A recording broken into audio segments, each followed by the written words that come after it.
Hello, આજે જ્યારે આપણે ગુજરાતી સાહિત્ય અને ગુજરાતી પોયમ્સ આનો ઇન્ટરેસ્ટ તો પહેલેથી હતો અને જ્યારે હું ને સાર્થક મળ્યા અને ઘણું બધું ડિસ્કસ થયું અને એના પછી એક વિચાર આવ્યો કે કેમ નહીં ગુજરાતી પોયમ્સ જે છે આજનો જે ગુજરાતનો જે ઇલિટ ક્લાસ છે દરેક લોકો પસંદ કરી રહ્યા છે, પણ ઓનલાઈન મીડિયમ્સમાં કે ટીવીમાં કે ફિલ્મ્સમાં પણ ક્યાંય જ આનો ઉચ્ચાર નથી.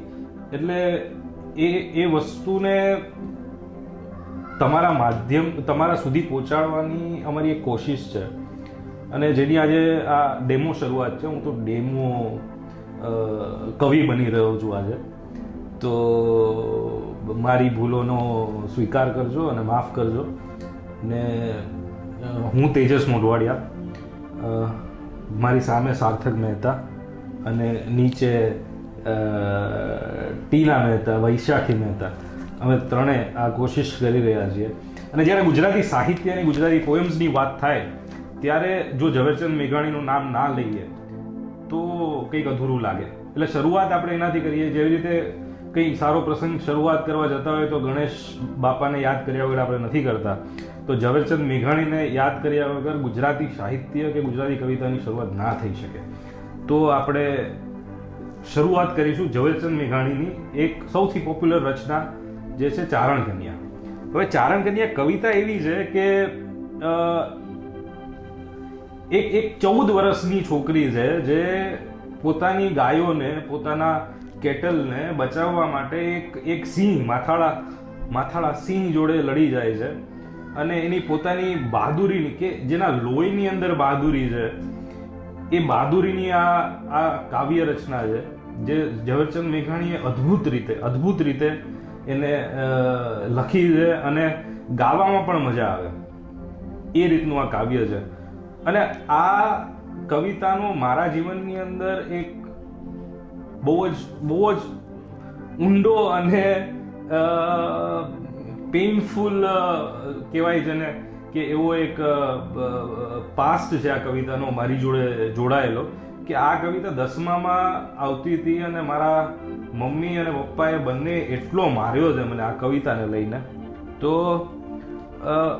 હજુ અને આ કવિતા એટલી ઇમ્પોર્ટન્ટ હતી 10મામાં જેટલું 10મું પાસ કરવું ઇમ્પોર્ટન્ટ હતું, કારણ કે કવિતા પૂછાય એવું જ હતું આમાં. એટલે અને ગોખવી પડે, લાંબુ કાવ્ય, અને 10માના છોકરાને જેને કોઈ જ ઇન્ટરેસ્ટ નથી ઝવેરચંદ મેઘાણી જોડે, એને આ ગોખવું પડે એ એક અઘરી વસ્તુ હતી એ ટાઈમે. એટલે લગભગ 20 વર્ષ પહેલા ગોખેલું ને હવે જ્યારે એના પછી ધીમે ધીમે કવિતા માટેનો પ્રેમ કેળવાયો ત્યારે ફરીથી જો યાદ કરીએ તો એવું કહેવાય કે ભાઈ ત્યારે થોડું ઇન્ટરેસ્ટ લઈને વાંચ્યો હોત ને તો આરામથી યાદ રહી ગયો એમ. તો લેટ્સ ગો વિથ ચારણ કન્યા. કે સાવન ગરજે, વનરાવનનો રાજા ગરજે, ગીર કાંઠાનો કેસરી ગરજે, એરાવત કુળનો હરી ગરજે, કળપાતળિયો જોધો ગરજે, મોં ફાડી માતેલો ગરજે, જાણે કો જોગંદર ગરજે, નાનો એવો સમંદર ગરજે ને ક્યાં ગરજે, બાવળના જાળામાં ગરજે, ગરજે ડુંગરના ગાળામાં ગરજે, કણબીના એ ખેતરમાં ગરજે, ગામ તણા પાદળમાં ગરજે, નદીઓની ભેખડમાં ગરજે, ગિરિયોની ગોહરમાં ગરજે, ઉગમણો આથમણો ગરજે, ઓરોને આઘેરો ગરજે, ને થરથર કાપે, વાડામાં વાછરડા કાપે, કુબામાં બાળકણા કાપે, મધરાતે પંખીણા કાપે, ઝાડ તણા પાંદરણા કાપે, પહાડોના પથ્થર પણ કાપે, સરિતાઓના જળ પણ કાપે, સૂતાને જાગતા કાપે, જળ ને ચેતન સૌએ કાપે. એટલે સિંહનું જે વર્ણન છે ને, જે કેરેક્ટર ડેવલપમેન્ટ ઝવેરચંદ મેઘાણીએ એ સમયમાં કરેલું છે, એ અત્યારે પણ જ્યારે પણ ગીરના જંગલમાં આપણે એન્ટ્રી લઈએ તો આપણને આ ચારણ કન્યા એક વખત તો યાદ કરવી જ પડે એમ.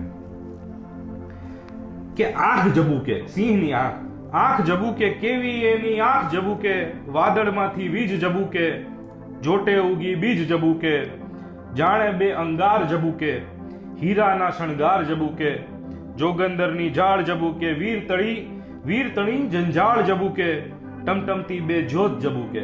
એની આંખનું વર્ણન, ખાલી આંખ માટે એમણે આ 8 પદ લખેલા છે, ખાલી આંખ માટે. હવે જડબાનું, કે જડબા ફાડે ડુંગર જાણે, ડાચા ફાડે જોગી જાણે, ગુફા ઉઘાડે જમરાજાનું દ્વાર ઉઘાડે, પૃથ્વીનું પાતાળ ઉઘાડે, બરછી સરખા દાંત બતાવે, લસલસ કરતી જીભ ઝુલાવે. આ એના જડબાનું, કે જે જોટાળો જેને કહેવાય, કે એ જડબાનું વર્ણન છે. બહાદુર ઉઠે ઘરમાં, બળકંદાર બિરદાર ઉઠે, ફરસી લે તો ચારાઈ ઉઠે, સળગ લઈ ઘરનારી ઉઠે, ગાય તણા રખવાડો ઉઠે, દૂધ મલા ગોવાળો ઉઠે, મૂછે વળ દેનારા ઉઠે, ખોખારો ખાનારા ઉઠે, માનું દૂધ પીનારા ઉઠે, જાણે આભ મિનારા ઉઠે. કે જુનાગઢમાં જે મિનારા છે, આભ મિનારા, કે મિનારા સુધી જુના ગીરમાં જ્યારે સિંહની જે ત્રાળ સંભળાય તો જુનાગઢના મિનારા સુધી અવાજ આવે. આ એટલે ત્યાં સુધીની કલ્પના છે એમની. અને હવે ચારણ કન્યાની શરૂઆત, કે ચારણ કન્યાએ કઈ રીતે એમને ભાગી, ઊભી પૂંછડીએ કઈ રીતે ભગાડ્યો સિંહને. આવો સિંહ જેના માટે આટલું કાવ્ય લખ્યું, એવા સિંહને કઈ રીતે ભગાડ્યો એમ.